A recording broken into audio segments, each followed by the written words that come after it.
الشيطان الرجيم بسم الله الرحمن الرحيم إن الله يأمركم أن تؤدوا الأمانات إلى أهلها وقال النبي صلى الله عليه وآله وسلم وأداء الأمانة صدق الله العظيم وصدق رسوله النبي الكريم صدق اور امانت ہو جس کے کردار میں صدق اور امانت ہو جس کے کردار میں وہی ہے انسان دنیا کے وقار میں۔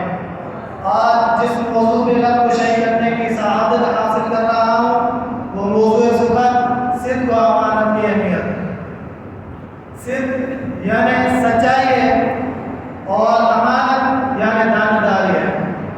انسان کی شخصیت کے دو ایسے پہلو روشن ہیں جو نہ صرف انسان کو معاشرے میں قابل عزت عطا کرتی ہے بلکہ اسلامی تعلیمات میں بھی ان کی بڑی اہمیت ہے۔ اللہ تعالیٰ نے ارشاد فرمایا یا ایھا الذین آمنوا اتقوا اللہ وکونوا مع الصادقین، اے ایمان والو اللہ سے ڈرو اور سچوں کے ساتھ ہو جاؤ۔ میرے آقا علیہ الصلوۃ والسلام نے ارشاد فرمایا ان الصدق یہدی الی البر ان البر یہدی الی الجنہ، سچائی نیکی کی طرف رہنمائی کرتی ہے اور نیکی جنت کی طرف لے جاتی ہے۔ امانت یعنی کسی چیز کو دیانتداری ایمانداری سے اسے ادا کرنا، اس میں خیانت نہ کرنا اور اس کا حق ادا کرنا۔ اللہ تعالیٰ نے ارشاد فرمایا والذین هم لأماناتهم وعهدهم راعون، وہ لوگ جو امانت اور عہد کی پاسداری کرتے ہیں۔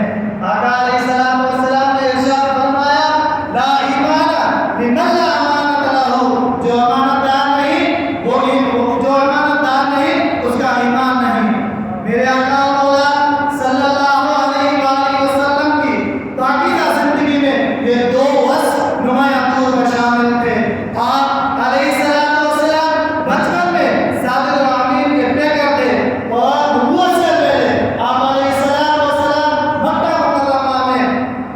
مکرمہ میں صدق و امانت کے لقب سے مشہور تھے۔ آپ کی زبان پر کبھی جھوٹ نہیں بولا گیا اور اسلام کے بڑے مخالف ابو جہل وہ بھی آپ علیہ السلام والسلام کو صادق و امین مانتے تھے۔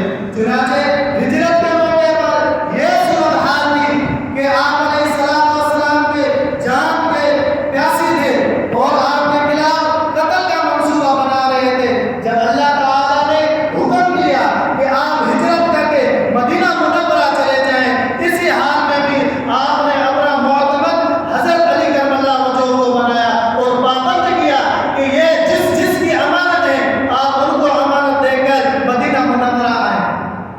یہ صرف مسلمانوں کی امانت نہ تھی بلکہ ان لوگوں کی تھی جو آپ علیہ السلام والسلام کے خون کے پیاسی تھے، آپ کے ساتھ دشمنی کا معاملہ نبھا رہے تھے۔ آپ نے ان تک امانتیں پہنچانے کا بھی انتظام کیا۔ یہ امانت اور دیانتداری میں یہ تھی ہمارے آقا علیہ السلام والسلام کی تابناک سیرت۔ حضرت عبداللہ بن سلام یہ پہلے یہودی عالم تھا۔ جب ہجرت کے موقع پر مسجد قباء میں آقا علیہ السلام والسلام دیگر لوگوں کے ساتھ یہ عبداللہ سلام آپ علیہ السلام والسلام کی زیارت کرنے آئے تو آپ دیکھتے ہی کہنے اٹھے کہ ان وجہہ لیس بوجہ کذاب، ایسی پیاری شخصیت والضحیٰ کے چہرے والے واللیل اذا سجا کے زلفوں والے ما زاغ البصر کی آنکھوں والے، ایسی شخصیت کبھی جھوٹی نہیں ہو سکتی۔ اور آپ نے اپنی امت کو علیکم بالصدق کی تلقین فرمائی کہ اسی کو ذریعہ نجات اور حصول جنت کا زینہ قرار دیا گیا۔ آپ علیہ السلام والسلام نے نفاق کے بارے میں فرمایا، امانت کے خیانت کے بارے میں فرمایا اذا اؤتمن خان، جو امانت میں خیانت کرے گا وہ منافق ہے۔ پھر اللہ تعالیٰ نے ارشاد فرمایا کہ ان المنافقین فی الدرک الاسفل من النار، کہ اللہ تعالیٰ سے دعا ہے کہ ہمیں سچ بولنے اور امانت داری سے جینے اور نبی علیہ السلام کے اسوہ حسنہ پر عمل کرنے کی توفیق عطا فرمائے۔